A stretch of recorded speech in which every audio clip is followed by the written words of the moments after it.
Right, so let us now understand the principle of moments.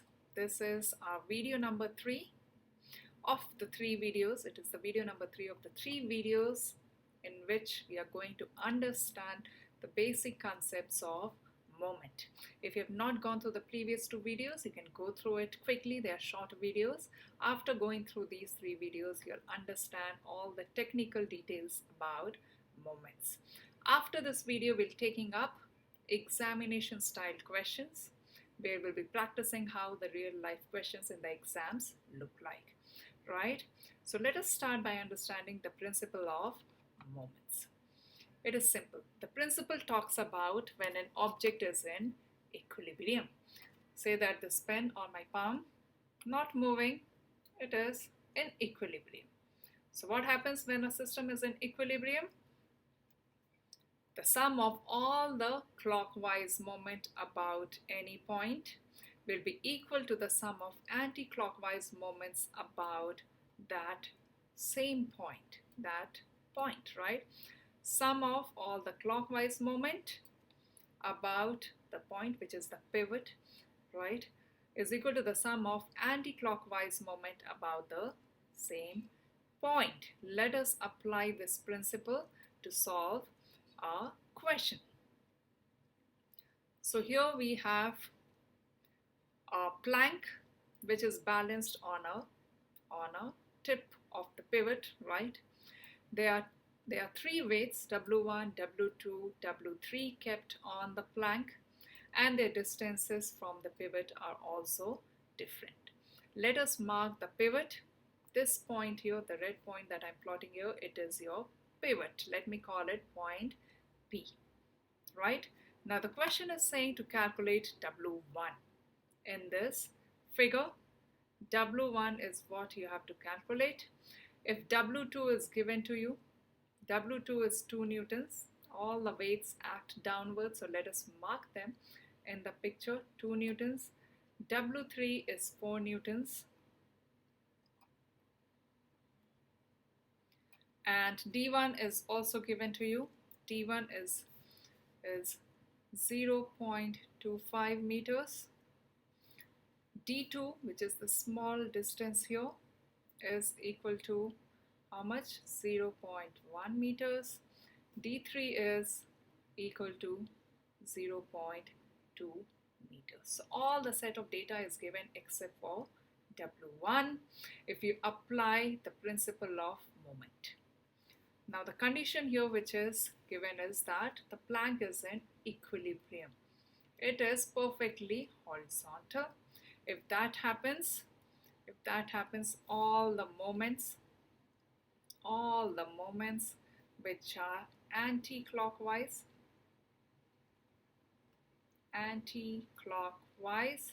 should be equal to all the moments which are clockwise. CW means clockwise. So what are the anti-clockwise moments? How would the plank move when it is moving anti-clockwise? It would move like this. What are the forces therefore which are creating anti-clockwise moment? It is the force W1 and the force W2, right? And the clockwise moment is this way, which is created by the force W3. The principle of moment says that the sum of all the anti-clockwise moment. Let us write down all the anti-clockwise moment. This is W1 times distance 1 anti-clockwise. Another anti-clockwise moment is W2 and D2. You have to create a sum here. These are your anti-clockwise moment and their sum of all the anti-clockwise moment by this and this should be equal to sum of all the clockwise moment. In the clockwise direction you have only one weight, so it should be equal to W3 D3. Now if you input all the values which are given in the question already, you'll find the value of the only missing variable, which is W1. So I'm opening the solution for you all. You can pause the screen here, you can think here for a while, come back and look at the solution.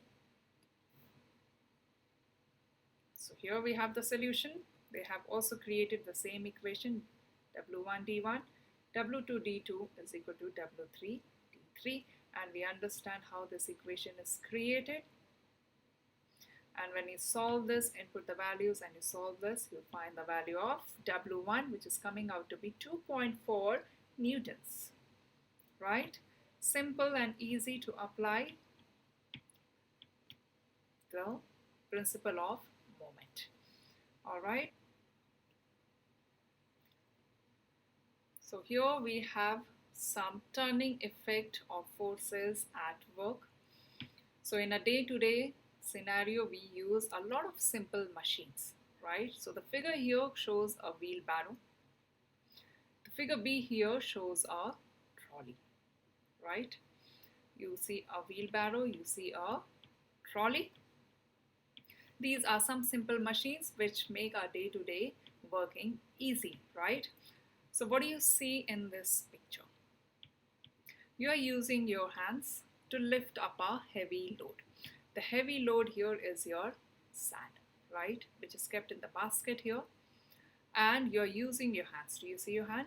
To lift up a heavy load. So what is the trick here? You're using very less amount of force, or the effort which is used by your hand is very less as compared to the size of the load. You're using less effort and you are doing a bigger work. You're using less force to lift up a heavy object. This is what we are trying to understand here. So why are you using a lesser force to pick up a heavy load? Let us first find the pivot to answer this question. This is the pivot around which this whole mechanism of wheelbarrow will turn. So when you apply a force on this handle, the wheelbarrow will lift upwards. It will go upward. The turning is happening around the pivot. So you have identified the pivot. Now identify the distance of the load from the pivot. Now load is what? There are two technical terms you need to understand. Load and the effort. These are forces, right? These are forces. Load is a force. It is the work that we are trying to do. This is the object that we are trying to lift. The sand is the load. This is the object that we are trying to lift. The sand here is in the first picture, please concentrate on the first picture. We'll come to the second picture later. So the sand is your load. The weight of the sand is your load, and the effort is applied by your hand. Any effort which is done by humans or your hand is your effort.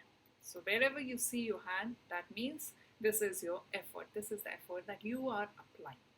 Now compare the distance of the load from the pivot. That's your load. The weight of the load is going down as a straight line. The distance of the pivot from the load is D0, right? Similarly, the distance of the effort from the pivot is D1. Compare their sizes. Compare the sizes of the distance. Because you are applying the effort far away from the pivot, so you need to apply a lesser force. To lift a heavy object, the object is kept closer to the pivot. So that's the trick here, which is helping you to lift a heavy load using a small effort force of F1. Right? Let us understand the second picture now. We'll now focus on the second picture. This is your effort. Where you have your hand is your effort, and this is your load. This box is your load. Identify the pivot. The pivot is here, or they are saying that the pivot is the center of the wheel. Same thing. That's your pivot, right? Distance of the load from the pivot, very, very small distance. I'm marking it here. Very, very small arrow, which is D0, whereas the effort is applied at a greater distance from the pivot, right? greater distance from the pivot.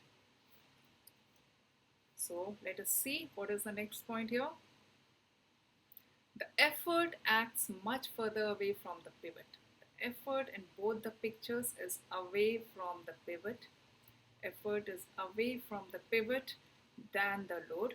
So the effort needed to raise the load is much smaller than the load. The load can be heavy. The load can be heavy. The load can be heavy. It can be large. Right? Very large. The load can be very, very large, but the effort that you need will be very small. Why? Because your effort is away from the pivot, right, as compared to the load which is kept close to the pivot. So these are the mechanisms which are used to draw some of the simple machines that we use in our day-to-day lives. All right. We have finished our understanding of the moments, equilibrium, and the principle of moments. The next couple of videos will focus on solving the examination style questions. After understanding how to solve questions on moments, we'll start a new next topic which relates to moments, which is the center of mass and stability. It's an easy topic,